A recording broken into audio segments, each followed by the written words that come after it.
to have a twist.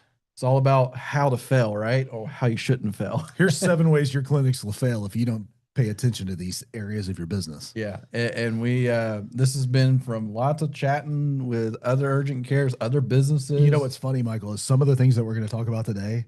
Like I either had a conversation about it yesterday or even like this morning before our webinar today. You had already had a conversation about one. Yeah, of them. you had a discovery call this morning that talked about one of the reasons why you'll fail, and he didn't even know he was saying it. And I was laughing because I could overhear the conversation. Like, we'll be talking about this in detail later. I was literally said, have them sign up for the webinar.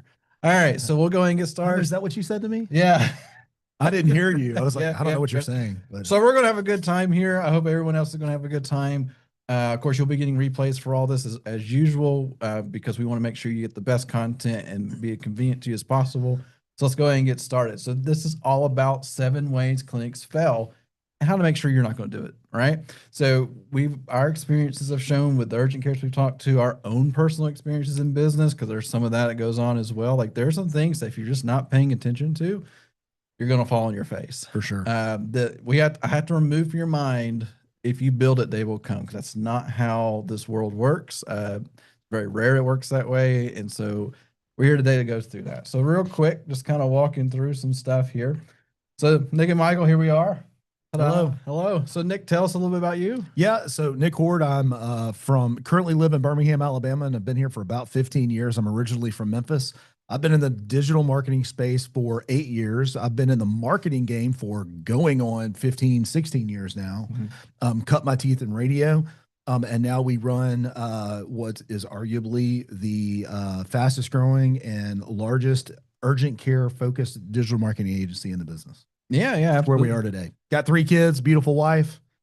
Going to Cancun tomorrow. Going to Cancun tomorrow. It's for business. Yeah, it is. Technically. Ish. Yeah, right. What about you, Michael? Yeah, so I've been in the web world particularly since 2011. So we're going on 14 years in the website world / digital marketing.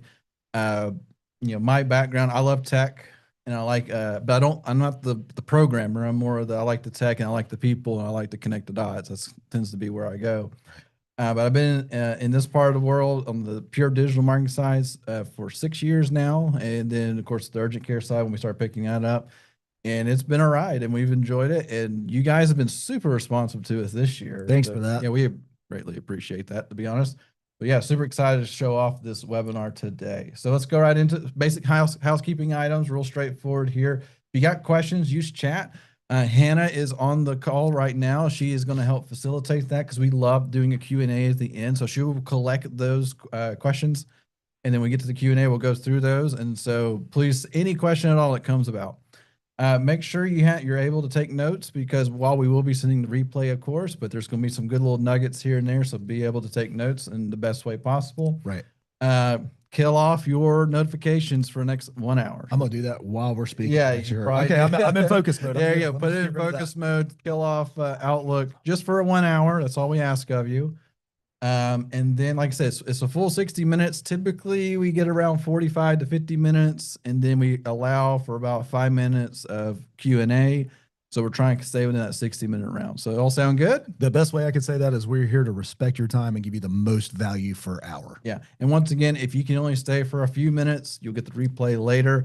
And then, of course, if you have a question for us offline, you can send us an email. We're happy to chat with you. Excellent. All right. So, and as always, we love giving you guys resources. So we have lots and lots of resources. You've given us great feedback on the resources. And so at the end of this webinar, we will always give you a link so you can go download some information, anything that we've talked about today, all those different items, because we want to make sure, even if you don't want to work with us, we're giving you something that says, hey, this actually helped a little bit here and there. So that's what we're all about. Love it. So let's just move on to that. And there you go. One of the most important things, if you ever listen to our podcast or have watched any previous webinars with us, it's our goal to help you get more patients, deliver better care, get repeat visits to your clinic, and then scale. Scale, oftentimes people immediately think money. Yes, that's true, but scale means more services, more doctors, more locations, right? So we want to help you grow so that you can live the lifestyle that you really want to live and make the impact that you really want to make. All right. All right, let's get into the webinar. Fail number one is you do not have a predictable patient acquisition system. Shocker, we're a marketing company. We're going to talk about marketing. I want to make one guarantee before we keep going. It's not all of this is marketing related. It's really not. So let me get that knocked out right out of the gate. So quiz is going to pop up real quick. Go ahead and take that. How do you primarily acquire patients? Do you do it word of mouth? Are you just waiting on walk-ins? Are you using SEO services and organic search? Are you doing probably what you should be, in my opinion, which is you're doing paid ads? I think that's the strongest way to do that. Love, I see votes coming in. That's good. I'm going to count 3, 2, 1. Slide. We'll keep going. So word of mouth and walk-ins. Word of mouth and walk-ins. That's number one answers. So great, because of those, both of those really tie into this, and that hope is not a strategy. You can't pray and hope people are going to come into your clinic. You have to have a strategy past relying on family and friends and referrals and word of mouth. These give you a great starting point. I started my company word of mouth and referrals, but it's not scalable. It's not scalable. It's not predictable. It works. It's always going to be the best converting patient you'll ever have is a word of mouth or a referral. Okay. I don't want to take that away. They're going to love you. That's right. But what it is not is a scalable strategy. No. It's not something that you can predict. So instead, we recommend you aim for digital channels, traditional marketing, and then grassroots. So I'm going to give you a 10,000 foot view on that. Digital marketing, Google Ads, search engine optimization, digital billboard, Facebook. These different digital channels is what I'm talking about when I say digital marketing. Traditional marketing is going to be your traditional billboard, radio, television, print. We still think print, by the way, is an incredible channel for you to reach people. So we're not against traditional ways of marketing. And print can also be mail outs and things like that. Yes, that's exactly what I'm talking about. Just like a 3 to 5 mile radius around your clinic, sending out a postcard, letting them know that you're here, getting a QR code, get them into your clinic. And then, of course, the grassroots marketing. This is being present in your community, right? So set up that booth. We were at an event one time where they had an ice cream truck that a clinic had sponsored, right? Tell me about that real quick. Well, ice cream truck. I've seen popcorn. Like you sponsor the main food of an event. I even had so at my church we did a trunk or treat, and a company had sponsored the snow cone machine. Yeah. Or it would have actually cost a family like a couple of dollars, and it was all free. Yeah. And so it's just like these little things that may cost you $1,000 or $2,000 one time, but then you're pouring back in that community, and they'll remember over time. And so, but yeah, these are all things like you have to be what we call omnipresent, where you're just showing up in every avenue possible. So when that moment comes, it becomes a real easy conversion. Yeah, the gross version of saying that is a diversified acquisition plan. The beautiful way to say that is an omnipresence approach to taking all of these different channels and attracting clients. That's so funny. Right? So this is one of the things that I wanted to talk about too, because we're going to talk digital is SEO versus paid ads, because I think you need to have a mix of both. But when you see the picture here, you're seeing coal and you're seeing a bonfire, right? So SEO is that slow burn. You cook with SEO, all right? Think about that for a second. It's slow, it's hot, and it lasts for a long time. Eventually it'll burn out. You got to throw some more coals on there over time. But a good SEO strategy is going to carry you a long, long way. But it is slow. It takes a long time to get those coals hot and burning and white and ready to go, right? A bonfire, you stack up some wood, you throw gas on it, and you got an atom bomb, right? So ads are very predictable because I can just keep putting logs of wood on the fire and I can keep the fire burning hot, but it burns quickly. And what I mean by that is it's more expensive. It's going to cost you more. It's going to take more effort as far as like daily keeping a pulse on things. But you can control it a lot better than your SEO. I think you need both, right? You need one to cook and one to control. You know, even to take it, I was thinking about this. So it's like when you have that, you're out camping. I mean, I like camping. Yeah, you do. And, but you're going to be lazy, right? So you throw lighter fluid on there. You put the coals down, you put the wood on, and you throw lighter fluid on there and you light it. Boom, it goes. And hopefully the coals catch, and then it keeps it all going because that lighter fluid goes in a few seconds. And you have to keep adding. So like it's the same idea. Even when we talk to clients, like ads will get you going, The SEO is there for the long term to help burn over time. So I'm So gonna completely waste everybody's time right now. My dad taught me with the coals, you keep putting lighter fluid on it until it stops absorbing it. Okay. So it saturates it, it'll look wet and glossy, and then it won't burn out. So there you go. Oh, Fun fact. you And that's got worked for so me many every time. facts. It's worked for me every time. All right. If you're not on Google Maps, you're invisible. I'll say that again for those in the back. If you're not on Google Maps, you're invisible. So on the right side of the screen here, you can see what used to be called places, or I guess it's still called places. That's part of the anatomy of a search. The first thing you see on a search is you're going to see ads. The second part, this picture here, that is Google Maps. That is what your Google business profile optimization is going to put you on. And what happens if you see the more places, that little button at the bottom underneath those three clinics there, is it's going to show the 50 other clinics that didn't do the work to get into that map 3-pack, or they're still working on it. Yep. They're still working on it. But optimize your Google business profile. I know this sounds rudimentary and simple, but I want to make sure that I know you have one. I don't have to convince you to get one, but you need to treat it like it's a social media for business. You need to make sure that every little detail on there is filled out with proper information. You want to make sure that you're regularly, like daily, getting reviews for your clinic and daily responding to those reviews without busting HIPAA. Don't acknowledge that they had an ailment or anything like that. Just, hey, thank you for coming in. We're glad you got a chance to meet our team, and we were happy to serve you. Something like that, right? And then make sure that you are posting to it like it is a social media. So if you have a social media team that's posting to your social media already, make sure that they take the extra step and do that exact same post on your Google business profile. Will anybody see it? No. Nobody cares. Google sees it. Google used to care so much that they would mark it old within like 3 days. Yeah. They don't do that as much. They don't do that anymore because they couldn't get everybody to do it, but it is still relevant. What it shows is a signal, and that signal is that you are active on Google and that you are paying attention to what you're putting out there. And so therefore you are automatically more relevant. Google works on relevance. Next slide. All right. Ads are not a cost. They are a patient pipeline. Again, this is a controllable system for you to be able to put money into a system and get money back out of it. All right. In the form of a new patient. All right. So ROI examples. If you run a $5,000 campaign, spend over 30 days, and you get 50 new patients, then it's a $300 average charge, $15,000 in revenue. That's a 3-to-1 return on investment. We typically see, when we're running ads for our clinics, a 6 to 7-to-1 return on investment, just to give you some context there. But this seems to be the average. Once we find a client that is just new to us, this is typically what we're seeing as a 2 to 3-to-1 return on investment. But here's what I love about this. Once you understand exactly what your cost per conversion is, for us, our key performance indicator is $10 cost per conversion. Then all you have to do is tell me how many patients you want, and I can turn the knob. How much money I want to spend. I can turn the knob and I can get you the patients.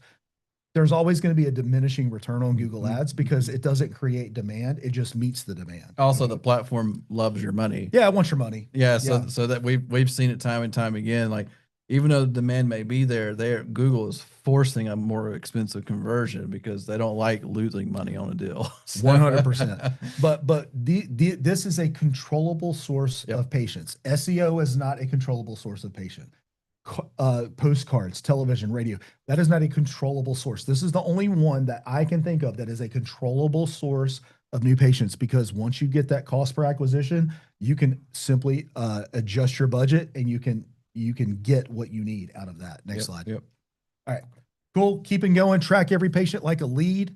We believe that clinics are businesses, not just healthcare providers. We see urgent care clinics as a business model. We call it retail healthcare. So a retail company, or any other business for that matter, they track everything. So track flow, your lead capture, make sure that you're tracking your calls, make sure that you're tracking your forms. Your CRM or your CRM is really your EMR, right? Or EHR.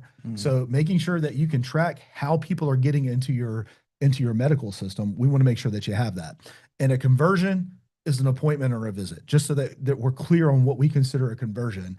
Somebody took action in the form of a phone call because they wanted to be a patient, or they took action on setting an appointment on your Solve, Xperity, whatever calendar, right? Clockwise. Yes, foot traffic is a conversion, but you can't necessarily see where that came from. All right. I'm going to skip over the next metrics for time's sake. I want to make sure we're staying on time. And this will kick us over to our second failure. One quick note. Yeah. You're going to fail if you don't get your marketing right. I don't care. I had a conversation recently with two different clinics. One of them, they started at the exact same time 2 years ago in the Oh, yeah. same city. Yep. One of them was looking for a way to not spend money. Another one was looking for a way to spend more money. The one that was looking to spend more money was smoking the other one. Just one of those. And they both had good care, like Yeah, great people. good reviews, all the things. They just weren't investing back into the company. Correct. Which is a real thing. All right, moving on to failure number 2 is a weak front desk. This is a systemic issue in this industry. I spoke about it at the Dallas UCA a couple months ago back in May. We've now like kind of focused on it a little bit with our urgent cares, and we're finding that if an urgent care is struggling keeping consistent numbers, but our data says that shouldn't be the case, this is where the failure comes. So let's walk right into a question right here. So does your front desk use a script for answering patient calls? So when we say script, like, do they know exactly what to say? And so let's give it just a minute on that. While y'all are voting, let's just go through it real quick. Let's do a quick one. Go. Oh, no, I'm not good at doing quick stuff. Ring, ring. Ray, urgent care. Hey, I need to get an appointment because I have a sick child.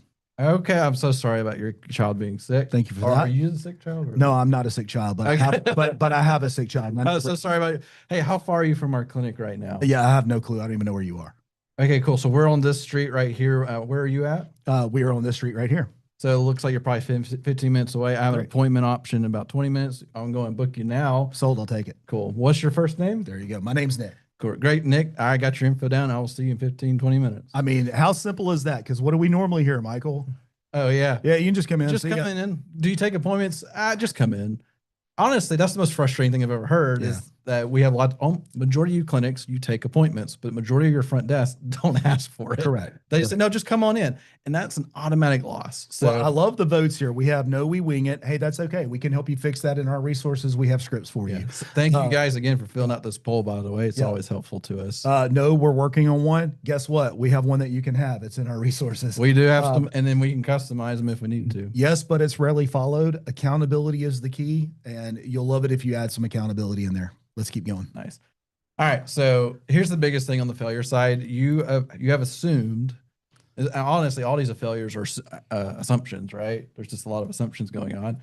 So the front desk is just as an admin person. They're there to take a phone call and take the person walking in, verify some insurance, stand up and say, "Oh, you can come back now." You know, that the admin side, but they're more of a sales position, and the more you gear them towards sales, the more likely you're going to have more patients coming through the door. I mean, we were getting stats from you guys where you're missing like 30 to 40% of your calls. That's a problem, and it's probably because the front desk is busy because someone's in front of them, or they just don't prioritize it, or you as the owner, you don't prioritize it. Because at the end of the day, if you're not prioritizing that front desk to turn into like an actual sales generator for you, it's going to harm you. And these are actually very simple changes. We aren't like life-changing stuff. So anyway, a couple of things here.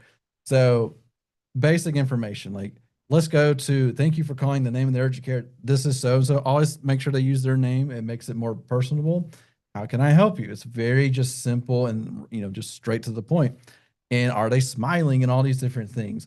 And then the mindset goes, as at an urgent care say, they use the phrase capture, like they say, oh, they want to capture information. So same concept, right? The goal is that every single phone call that comes through is like, can I get an appointment out of this person? And 9 times out of 10, you can, because they have a need. They don't care who you are. All they care about, can you fill my need?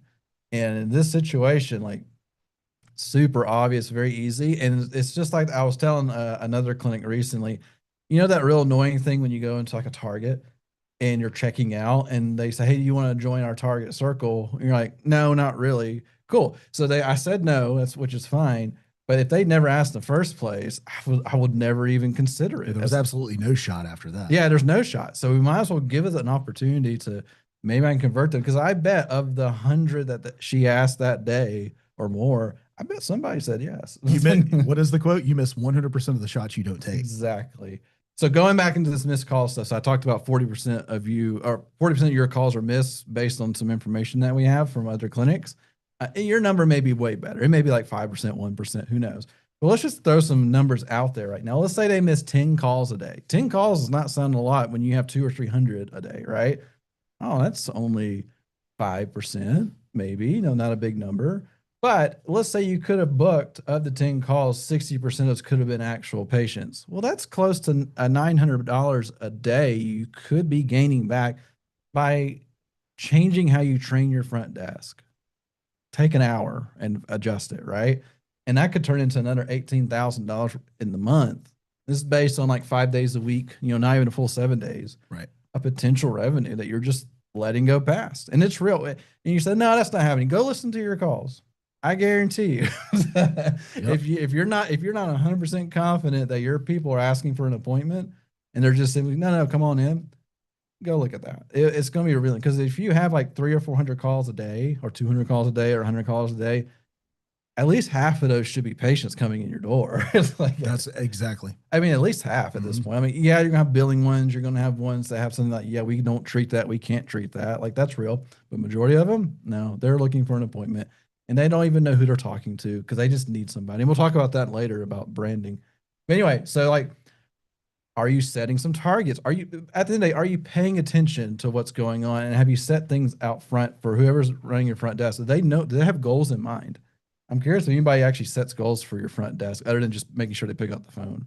But a couple of things here, like just setting that target, like, are we getting 5% of missed calls now instead of 20 to 30%? Are you reviewing your call log on a weekly basis? Sounds like a lot of extra work, but I can review a call log, like, because I've worked with some urgent cares. I can review a call log in about 15, 30 minutes and find the problem.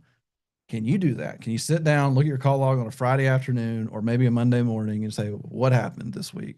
Download the last 7 days of transcripts of your calls, throw them in a chat GPT and say, what are we doing wrong? Yeah, simple things like that. Now, I realize that some of your things don't allow you to go back that far. They start cutting them off after X amount of calls. But look at your system. What can you do? It's totally worth it to you. I can tell you right now, it's totally worth an hour of your time. For sure. You will fix so many things. Other things too. So like some text suggestions, like, can you enable some alerts? Like, hey, this call got missed. Can you fire off a message to somebody? You missed a call. Can you please call them back? Because I'll be honest, if you can get somebody to call, if I call in, well, think about this. If I call in as a potential patient, nobody answers. I'm like, well, they're not open, right? That's the first thing I go to. They're just not open. Right. If I get a hang up and then like 10 seconds later, I get a call back, say, hey, this is so urgent care. We saw that we missed your call. How may we help you? You may have had an opportunity at that point to convert me because now you're talking to me. It's just that simple. Also, you guys have heard about AI call systems and all those things.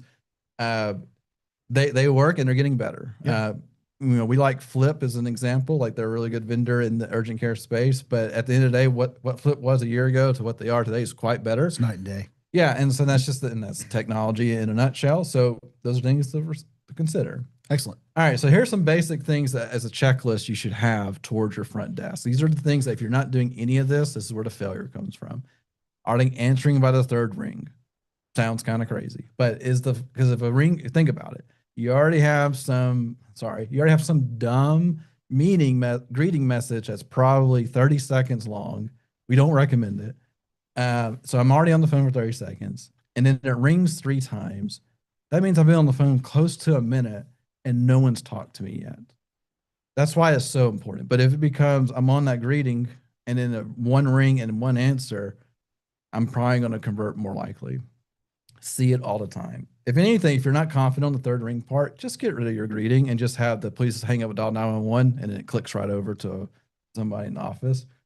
And then next thing, are they, like we said, this is a simple checklist. Are they actually asking for the appointment? Because I'm convinced they aren't. I actually had one where I talked to somebody that they had, I said, well, you're doing really well on this particular service. They're always asking for an appointment. And they chuckle and say, yeah, we require that. I'm like, why don't you require it for all of them? Right, exactly. Like, why is this only for one that was the immigration physicals. Yeah, require for immigration, but nothing else. But nothing else. We never put the requirement on our people. I'm like, you should try. Yeah. All right. And then the confirming date and time and clinic name. And then are they closing confidently? Basically, are they asking for the sale?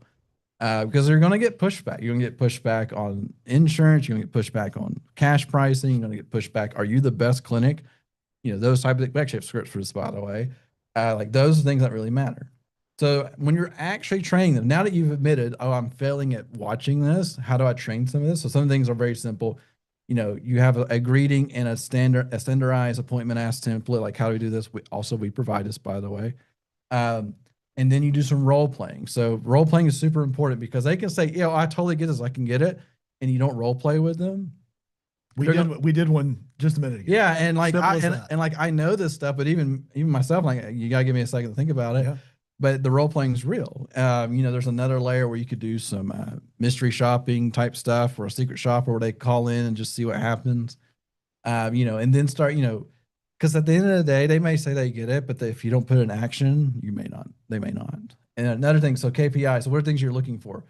What's the answer rate? Are you reducing those missed calls at the end of the day? Call length. We're finding that if the call is under 60 seconds, they probably told them just to come in. Generally speaking, because if they're asking for an appointment, that takes another 30, 40 seconds to get their info plugged into a system so it would send them a text message saying, hey, you've been added to this appointment. So if you're looking at if you want a quick check, you're looking at your calls and they're either under 60 seconds or like 10 minutes long, you have a problem because the 10-minute ones are like, hey, I'm trying to connect you to a doctor, blah, blah. And it's just a lot of back and forth. And there may be a good reason for that. But then if there's no in between 60 seconds and 10 minutes, you have an easy issue to fix, but it's a real one. And then, of course, there's always that option with AI on handling overflow. Like, I don't want AI to do everything, but let's handle it when it gets to third ring and nobody's answering. Let AI grab it and just see if it can convert at that point. Because you have nothing to lose once you get to your third ring, and this is real. Exactly. All right. So here comes failure number 3, which Nick and I will tag team a little bit because we are not insurance people. I think the best way for me to do this particular failure is just to tell a quick story, and we can go to the next slide. But having a bad payer contract is detrimental because of, pure financials. But let's do this quiz real quick. Do you know the break-even cost per visit for each of your payers? United Healthcare, Blue Cross Blue Shield, Aetna, all the different things. Are you familiar with, like, if a patient comes in for an urgent care visit? Okay, great. I see some yeses and I say no, but I want to figure it out. I love this. Okay. By the way, somebody changed their answer in real time. I love that too. By the way, people, this is the most answered question we've had so far. No, this is good. Well, this is also a hot topic. You know what we need to do is get somebody who's an expert in this particular field on a webinar or a podcast with us to answer questions. That'd be great. But here's why you want to know that. Some visits are going to have a better value to you than other ones, and it's going to tell you where to go negotiate. You can hit the slide.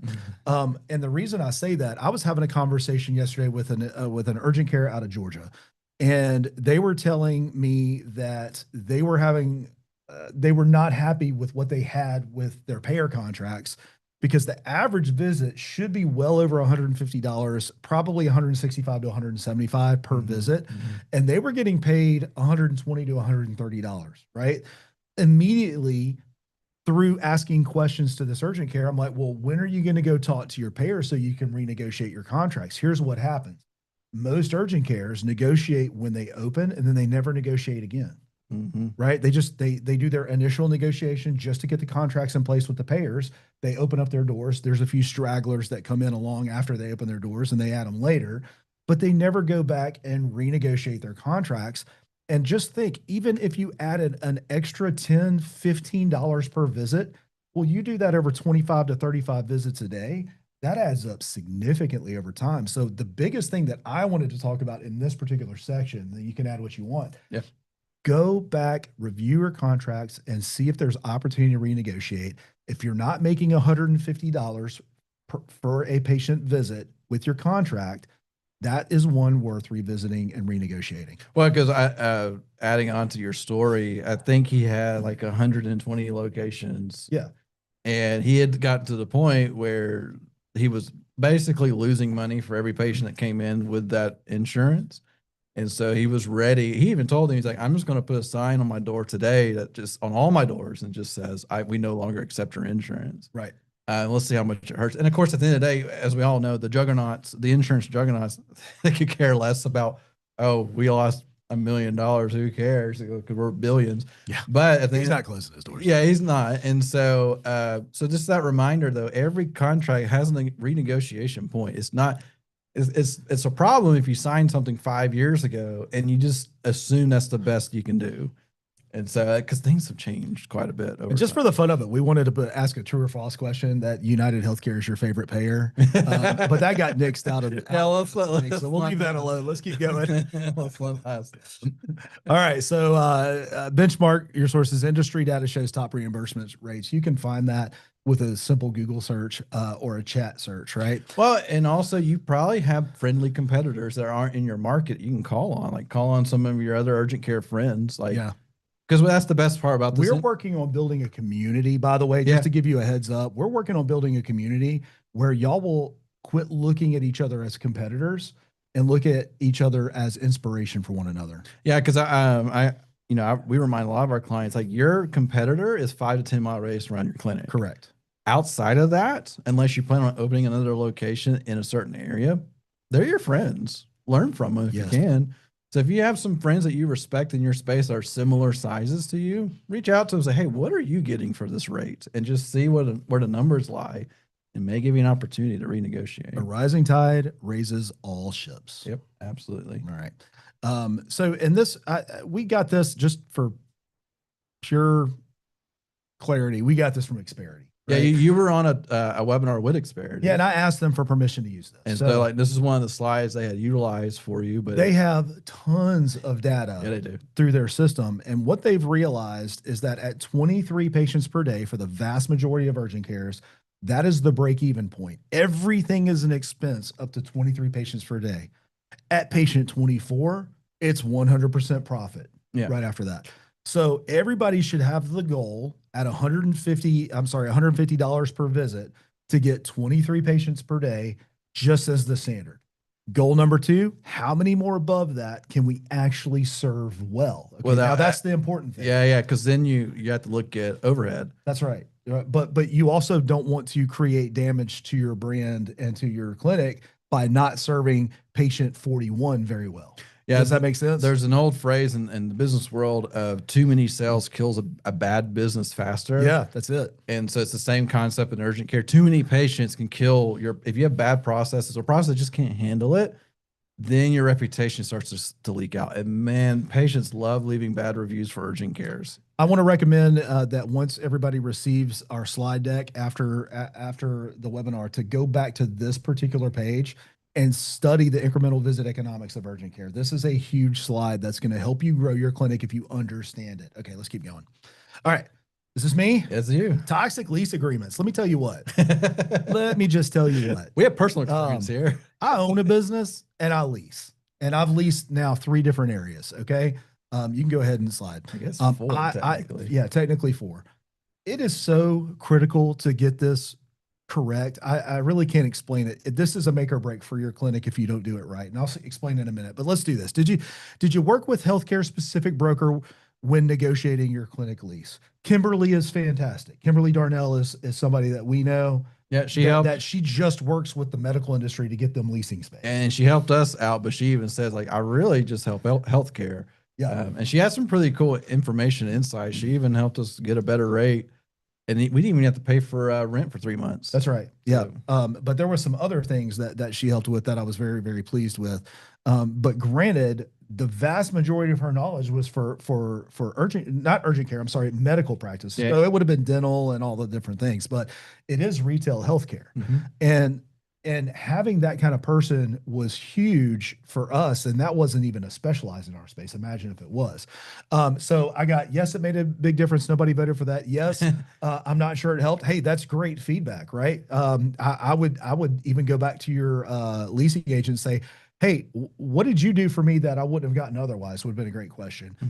And then no. And by the way, no, it may just mean you like your space, but we're going to get into why I think it matters. Yeah, exactly. So your lease can break you before you're open. One of the things that we learned a hard lesson on is hidden CAM fees. CAM is common area maintenance fees.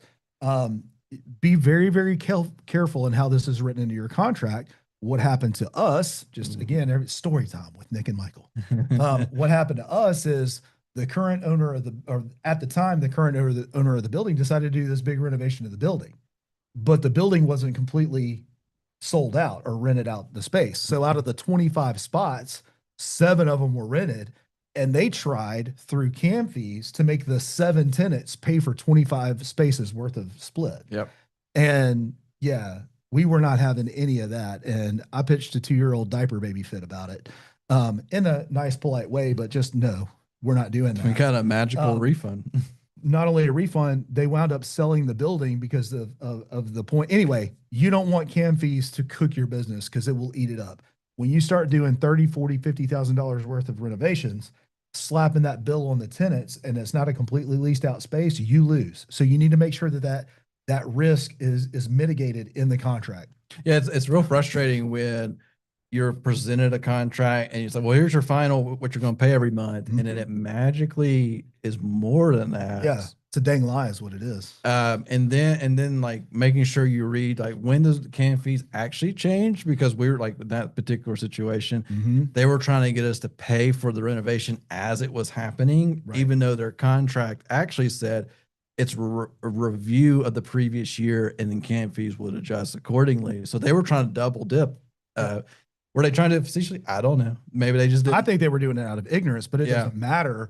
The fact that their ignorance was going to cost me money, and by the way, their ignorance can cost you money too. And that's really what we're trying to do is say, hey, listen, I don't want you to have to go find 5 more patients a day just to break even again. If 23 is the baseline, but you have to do 28 because they're rolling in fees, you lose. And that's not what we want. Looking at the long-term leases with no performance outs. Why is this important? Well, what if I suck as an urgent care? That's not what I'm talking about. If you're terrible at giving care, no offense, you don't deserve to be in business. Love you a long time. Okay. But I don't think that's the case for the people who are on here. What I'm talking about is you have a wonderful location for an urgent care. You're in a 10-year lease and they cut an interstate around your building. Now you're stuck in a place where no more traffic exists. You have to have That's real. Very real. You have to have a performance metric that will allow you to get out of that in a way that's not going to cause you harm. And something that we didn't put in here that I absolutely do not sign for it personally, period. End of sentence. Don't do it. And you'll get a lot of pushback for that. Yeah, but they will take your money. Yeah. Don't sign for it personally. Do not put your house, do not put your family, do not put your kids' college funds up as collateral for you to sign a long-term lease. And even if, so like, I know for some of those who may have, like, their first lease was because they're a startup, they probably signed personally for it because they had nothing behind it. But I only did it for 1 year. Yeah, but that's what I was saying. So the part to remember is when it's time to go back and renegotiate. Hey, I don't want to sign this personally guaranteed anymore. I want to switch it to my company's been around for 5 years. We've proven ourselves. Correct. I want the company to take the heat, not me. And it will happen because we had the same, like, we had pushback. Oh, no, it has to be personally guaranteed. Like, no, it doesn't. And then they said, okay, we'll go, like, basically, hey, we need this spot filled because it's actually going vacant in 6 months. And we have somebody ready to go. Let's take it, you know? Yep. And that's where you have a healthcare specific agent that is representing you well is going to be able to come in and fix these things for you. But we're arming you with the knowledge to be able to do that. All right. Location, signage, access, get it right or pay for it. I'm going to make this super quick because it's a checklist thing. You need to make sure that you have greater than 10,000 cars a day for traffic visibility. You're in urgent care, you're visible. That giant red plus sign is what's going to bring you business to. 3 mile population needs to be greater than 25,000 in that populace to be able to serve you well. And then avoiding somebody else that has saturated that with 6 other urgent cares that are in that exact same greater than 10,000 cars a day, greater than 25,000 people population. Signage, it's a thing, y'all. We've had one urgent care that we work with that is in the most obscure location that has somehow, God bless them, has made it work. We love working with them. But outside of that, I blame us. Yeah. I'm going to take mutual credit. I think we've done good work for them, but I think he's a hustler and I'm proud of him. He is a hustler. He gets it. He gets it. And I'm proud of him. That being said, though, you want to make sure that your signage is readable. Here's the problem with that. If you get into an area that doesn't allow you to have that kind of signage, you get in trouble real fast. It needs to make sure that that sign is facing the traffic. Make sure it's facing the traffic. If it's flat up against a building and everybody's going the opposite direction, they're never going to see it anyway. All right. I'll skip that part. Parking. You want to make sure that your parking has ADA compliant access near an entrance and clear visibility. But here's the more important thing about all of that. You have to have parking. Real parking. Yeah. We're struggling with that at our current location because a new tenant moved in and now all the parking spaces are filled. It's funny, but at the same time, It's real. like that's not a problem for my business. But And- if there was an urgent care here, they'd be cooked. Well, and you can write that into a lease agreement where you have the basically Signage. where signage slash parking percentages, right? Like how much percentage of the parking are you allowed to have? Right. Because it's real. Because like, in our space right now, we have 30 parking spots, and before this new tenant, which nothing against them, they're just a new tenant. Yeah, they're fine. But they're actually a retail medical, and now our 30 parking spots. When we came in, there were probably 20 left, give or take, and now there's one or Yeah. two left. You're fighting for parking now. And there's technically like 3 more spaces available in our spot. And by the way, as we grow, there's going to be less spots available for them. It's a real when they're in problem. medical. Anyway, there It's you a go. real Let's keep thing. going. Clauses that I think you absolutely have to have in here, and they can be written in, and don't let anybody tell you otherwise. You can have medical use, right to operate as a clinic in that space. More importantly, you want to have exclusivity rights. That's like down here in the bullet list somewhere, but we'll get to that. Make sure that you have an assignable lease. If you get into a 10-year lease, you need to move your clinic. Make sure that you can have that lease where you can sublease to someone else to cover your butt. Okay. Early termination is ideal. Exit if the volume and the revenue underperforms. Again, based on some certain criteria, like a new road was cut or a Walmart that was in the area suddenly closed down, and now all of your traffic volume drops off because of things that are out of your control. Signage rights, we talked about that. Exclusivity. You don't want to be in a facility where another urgent care can move right in. Yeah. Let that sink in for a second. And then making sure that your CAM cap rates at a yearly basis, you can get increases, but you can't increase past X amount of dollars or X amount percentage. All right, let's keep going. And then, of course, if you can get a healthcare oriented attorney, once again, they should know these things are all. They have a boilerplate of information that they always like to throw into any type of contract. Correct. Awesome. And that takes care of that fail. You're up, buddy. All right. So we'll click 1 too many. So now we got to have how your service mix is actually going. So the question, what percentage of your patient volume is for niche or repeatable services? Cue the Jeopardy music. Yeah, we'll give it just a minute so we're staying on. Let me explain niche or repeatable services. Okay. Yeah. Urgent care, typically speaking, is a one and done. But if you're offering IV therapy, that's repeat. If you're offering weight loss, that's repeat, right? If you're doing OCMed, technically speaking, that's repeat. Even though you're going to see the individual 1 or 2 times, the business is going to be feeding. And then technically primary care is repeatable. Primary care would be repeat if you're offering that service. Okay. So we got 50 to 75% is repeatable. Fantastic. Less than 50% is repeatable. Majority of you guys. Yeah, there's nothing wrong with that. It's just good to know that so that as you plan for scale, you can say, hey, what services should we offer that have repeatability? Yeah. Go ahead. All right. So the title of this slide kind of says it all. You can't build a business on flu season alone. Who here knows that the flu season this year was weird? Yeah. The timing of flu this year was very strange. We had lots of our clients saying, hey, why aren't we slammed? Right. Well, the flu is actually not a thing right now. They were saying, like, where's our flu people? Like, the volume isn't there. 2 weeks later, oh, there it is. Yep. It was delayed. It was delayed. Yeah. And it took from the West Coast to the East Coast to get here. It was a real thing. Anyway, so we recognize summers are slow, but during like school starting back actually next 2 or 3 weeks. So you guys are going to be getting busy again soon for sure. And then also your volume goes up with flu, as we were saying there. So that end of the year to beginning of the year time frame where it gets cold, people get sick, people go back into school. That's when it goes right back up. Right. So how do you how can you fight some of this? Are you doing these things down here that are evergreen services, repeatable service, that type of thing? Do you have sports and school physicals? Are those coming out? Are you offering like good offers around it? Because that, whether you like it or not, these sports and school physicals is a little bit of a race to the bottom in terms of price.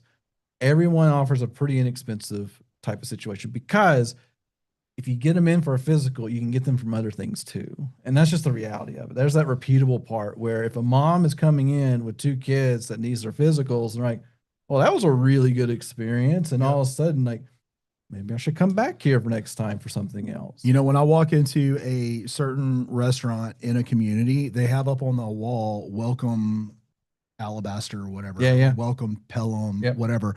That's a great way during that season to be a part of your community and saying, hey, we're doing sports physicals for XYZ school. Welcome in. And then have like one of their football uniforms up. I was about to say, having a jersey from the schools that Yeah. you do support, because the school will be happy for you to buy one. Absolutely. They'd love for you to buy one from Yeah. them, and you can hang. It's just like when you go into like you have Zaxby's here. That's exactly what I was talking about, Yeah, but I like- didn't want to say their name. Yeah, Those Zaxby's that is you like, do it. fried chicken restaurant, but they have every restaurant has very local memorabilia. Every full moon barbecue I ever go. Cracker Barrel, Yeah, you know, there you like they've all kind of figured it out, right? Mhm. Anyway, so Ahmed we've talked about. So Ahmed, at the end of the day, it is a different animal. You have to remind yourself of that. It's not as simple urgent care as you wish it would be. But boy, does it come in handy once you grab a couple of those employers that love you and they're just feeding you all the time. It's a real thing. Wellness labs, so things like maybe I'm not sick, but I need to get some things done. You know, something that our primary care may have done originally, but you can now do it as well. And the best part is you can get them the same day. So it's just a more inviting situation there. And then minor injury stuff where I'm not sick, but boy, I just sprained an ankle or broke a bone. You know, we've heard a lot in the urgent care space.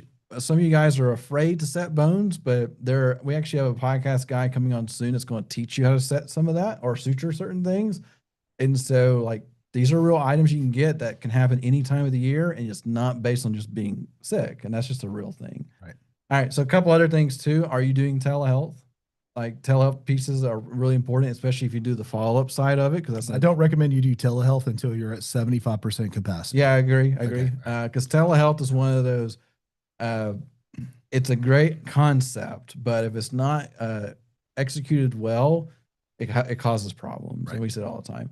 Are you doing the proper labs? Is the value on the lab side? And we talked about IV therapy, where you have, vitamin injections, wellness shots, so things that maybe you could charge a couple $100s for. IV therapy is more popular than you think. It takes a little different kind of branding to do it, but it can be done and be done well. Honestly, we're at the point now, IV therapy used to be an IV therapy clinic only. And then everybody figured out how they can do it themselves from an urgent care standpoint for just any retail medicine. So now it's an easy add-on situation where you can step right into it. You hook up with a vendor, and pretty soon you're giving those injections pretty quickly. And they're expensive. Like you're charging a couple $100s here and there, depending on what they want. And if it's a great experience, they're going to keep coming back because they like the way they felt. I even saw somebody post the other day where they were like, "Oh, I'm doing my monthly injections just so I can feel better." Yep. Real great stuff. And then like looking for those partnerships with the community side thing. Local schools are great. Like at the end of the day, local schools are great feeder systems for you. And then look at the business that could complement you in some capacity. And of course, gyms and stuff like that, because they're already health conscious. All right.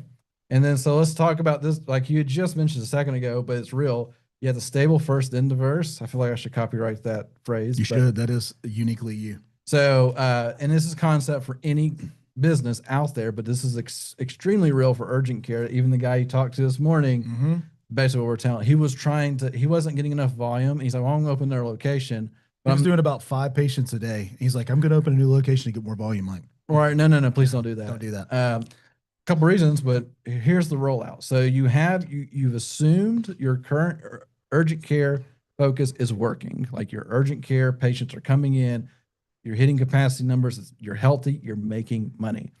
And then you add on a niche, right? So that's phase one. Phase two, now you're looking for adding on some other services and so forth. This is assuming everything's still stable. And then phase three, now you're looking to add on an employer or a specialty service. So this could happen in a year, but it cannot happen in 3 months. The reality of it is if you go too fast, you'll trip. And all of a sudden what was making you money is now costing you money.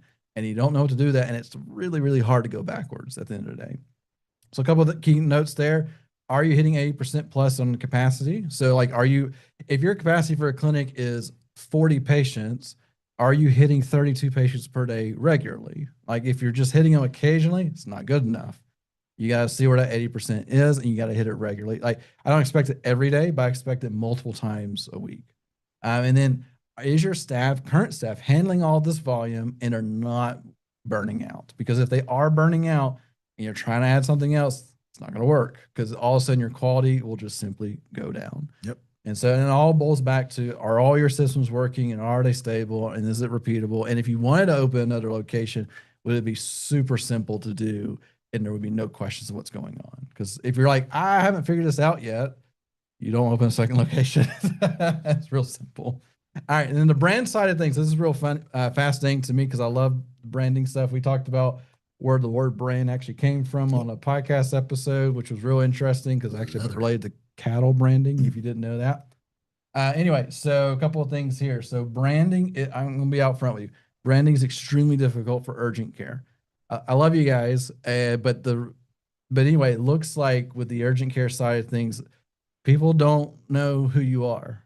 Doesn't matter how hard you try, they still just look for letters that says urgent care, and are you open, and do you have pretty good reviews? So because of that, don't give up. Don't give up. If you give up, it just makes it harder for you. A couple of things. Is your branding consistent? Is your signage consistent? We have a couple of clinics or clients that have multi-location, and their sign looked different for every location, to the point I said, "Did you mean to send me this photo? Because this isn't you, is it?" And like, "Oh yeah, that's us." And like, it's not even the same colors. Like, who is this? And so for especially the multi locations, are you super consistent? If I walked into one location blindly, like you literally give me a blindfold, and you took me to a second and opened the blindfold and went to the second location, it's the same thing. Would I say, "Hey, I'm in the same place"? No, you're in two different places. They just look really similar because we focused on that. All right. So that's like the basic stuff there. Voice wise, is a script being followed? Is it super predictable? You know, at the end of the day, when somebody calls, they know who they're getting. Is your website actually reflecting of your brand, or it was your brand 5 years ago when you started up and now it looks nothing like your brand? Because that's real. Are your reviews being consistent and so forth? Like, because that's part of your branding is reviews. And then, like I said, this is not an easy fix. This is not a quick fix. This is a huge challenge in your space, and you just simply have to accept that. And I'm going to show you an example why I'm convinced that it's not over yet. So patient journey stuff. So pre-visit, are you super clear on the hours, the booking, the text, and so forth? Like, is it very consistent where when they're trying to get that visit, everything is happening consistently for them? It's not like, well, I don't know if this is working or not. Once they're in the clinic, is everything just clean and obvious and super easy? And the provider who's introducing themselves, like, is it a consistent introduction and so forth? Or are they even introducing themselves? I don't know. I've been to a clinic before where the provider comes in and they don't even say who they are, and like, hi. Every dentist I've ever been to. Yeah, exactly. Who, you're about to poke my arm? Who are you? You know, no idea. And then post visit, are you actually sending the consistent text, the review requests?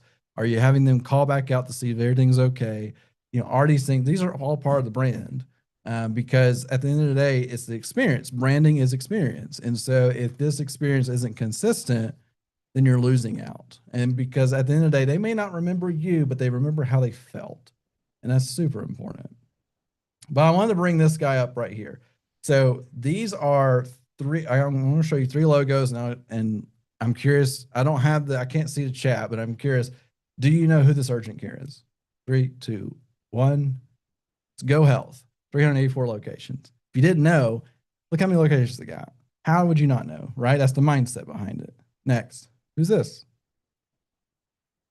Concentra, 540 locations. I realize they're also hospital related, but still, that's a huge brand. And this one, who's this? Do you know? No, I have no idea who any of these are. City MD, 169 locations. What I'm trying to hone in here is simply, these are large brands with lots of dollars and lots of time, and not everybody knows who they are.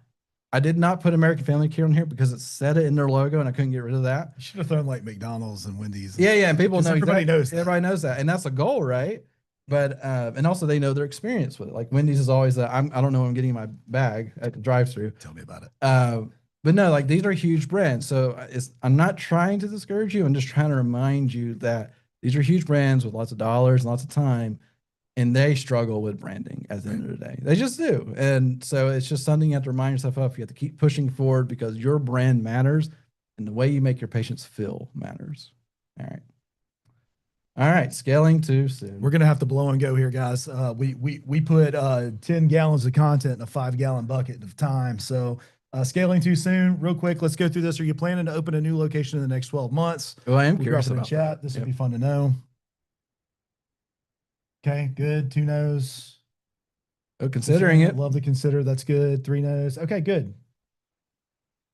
Cool. All right, let's keep going. And y'all can keep answering as you want. So don't scale chaos, scale systems. I totally am on board with them. You You will rise to the level of your systems and you will die to your goals if your systems aren't in place. I botched the quote, but that's the gist of it. Your systems are what's going to carry you in anything you do, not how you feel about it. All right. So here's what you need to have in place: standard operating positions for your operations, for your HR, and for your marketing, repeatable and documented. All right. Leadership team, you need to have an operations manager, a front desk lead, and a marketing support. By the way, humble brag, we're a good marketing support. All right. Performance dashboards, track your visits, track your revenue, track your call conversions, and your staff KPIs, your key performance indicators. We did an episode with a gentleman named Lynn Askin, who is an entrepreneur operating system EOS implementer for not just companies, but he can do urgent cares as well.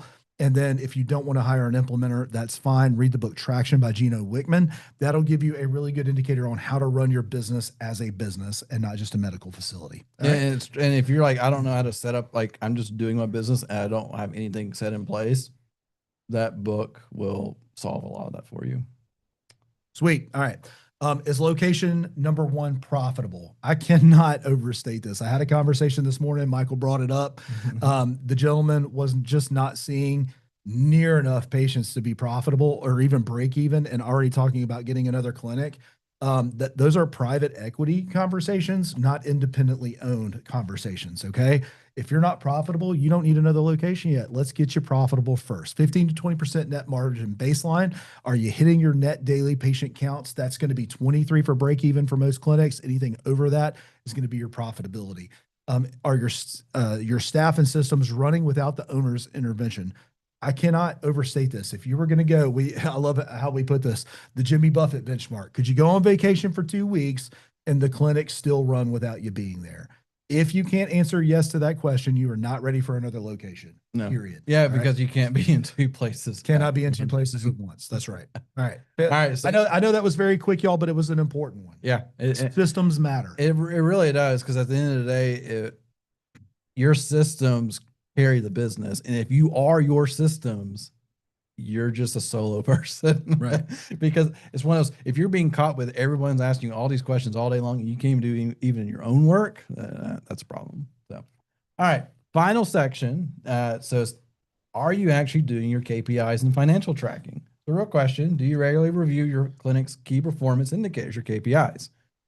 You may not even have any. Yes, monthly. We got a monthly. Good.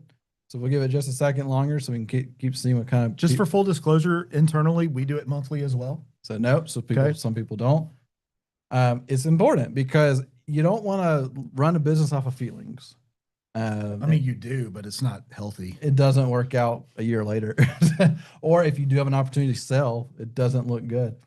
All right. Anyway, so real simple here. If you don't know your numbers, you're flying blind at the end of the day. You can make a pilot suggestion right here real quick of where if you can't read your instruments, you don't know where you're going. I would make the argument that if you learn how to run it off of your numbers, you'll be a better business owner than if you are trying to visually run your business. Yeah. Just to give you some context. It is real, because at the end of the day, when it comes to some of the biggest problems you see, you make big spending decisions, but you don't really understand did it make you money.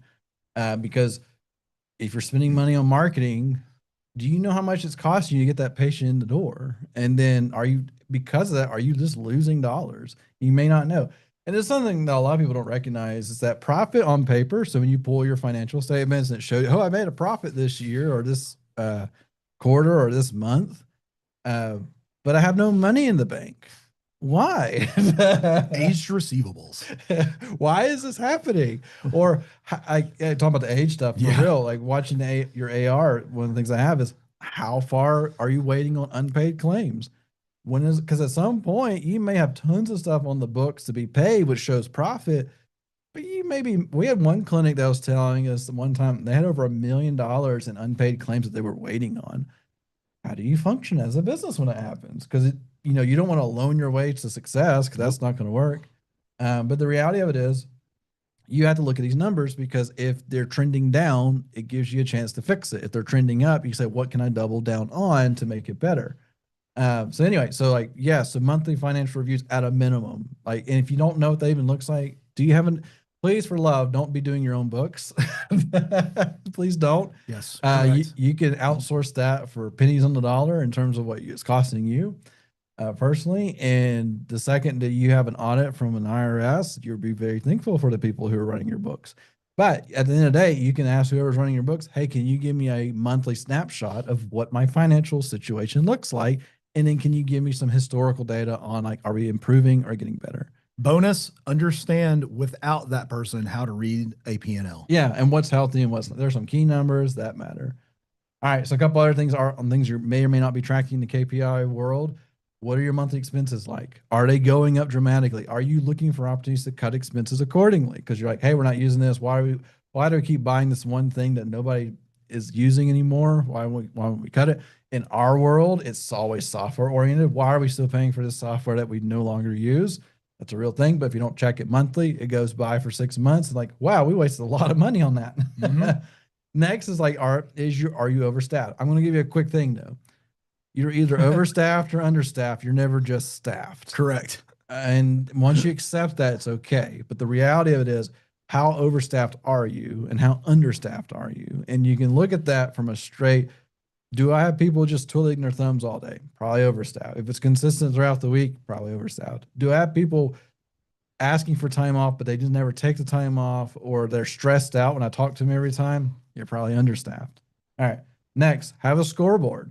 What's your visit volume actually look like on from a weekly standpoint? Hey, we had 300 patients this week. Is that good or is that bad? And then you start to see the trending, because everything has trends at the end of the day. If you look at it from a weekly standpoint, though, it allows you to make a correction where you may even say, oh, we've had 2 slow weeks and we're running ads with patient care marketing pros. Let's go talk to them. Hey, what's going on? And we chat, it's like, oh, well, some competitor stepped in and has done some stuff. Can we increase your budget? Yeah, let's do that. And you can cut off an issue before it becomes a real issue, Correct. right? Going back to looking at your rates, are you actually getting called to booking rates? What percentage is that? Are you actually making consistent money on each visit? How is the payers? Like, which one's doing how many more payers do you have, right? Like, is Blue Cross the number one provider, or is it United or whoever else? Better way to ask that from a payer mix is, are you accepting the insurance that people want to do business with you in? Do you have a lot of denials? Yeah. Anyway, and of course, for us, marketing ROI at the end of the day. So we made it. We made it to the very end. KPIs at the end, just because it doesn't matter how awesome we are with stuff up front. If you're not measuring anything, you're going to be fail. As it say, what's the phrase that if you everything you measure can grow? Yep. And so that's the reality of it. Yes. What you measure grows, and what grows changes. Yes, exactly. Yeah, that's the best way to say it. I want you to download the resources if you're interested in those. It's a QR code. It is not a sales pitch. It is none of that. These are resources that we know that if you use them, they're going to help you grow your clinic. Let's go. They have the QR code. We're going to get into QA real quick, but I want to say something else.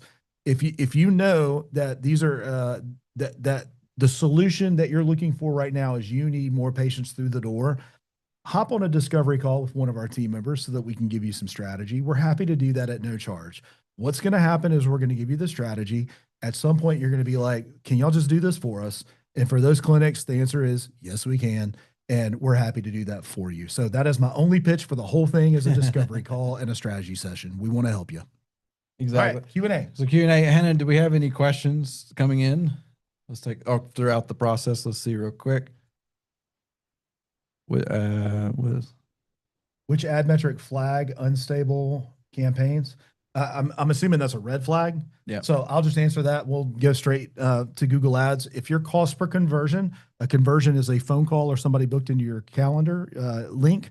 If it is over $10, that's a red flag. If your cost per click is over $2 to $3, that is a red flag. If your conversion rate is under 18 to 22%, that is a red flag. Those are the red flags in your Google Ads. If you're not ranking in the MAP 3-pack, that is a red flag. If your website is stupid, that's a red flag. Like, there's some good red flags for campaigns for you. That's so funny. Well, so here's what I mean by stupid, and I'm sorry if I offend right out of the gate. But if I go to your website and your call to action is pay your bill, that's stupid. That's the definition to me. because that is not attracting new patients. That is getting your existing patients to pay their bill. Yeah, exactly. So that's what I mean. And I know stupid is not the politically correct word, but I'm here to help you. There you because go. I love you. Passion. That's it. The other question was, what's a sign that a clinic is mistaking revenue for profitability? Well, so in the world of business, revenue is a really cool number. Ooh, we made, which isn't true. We made $3 million this year. Nope, you did not make $3 million. You took in $3 million. What did you make after everything was spent? Oh, we made a negative number. That means it did not work out. So, a couple of things to remind yourself of, like, what's some indicators that maybe I'm not making money, but I haven't done my KPI of my monthly financial report? How often is your credit card maxing out? That's a quick one, real quick. Right.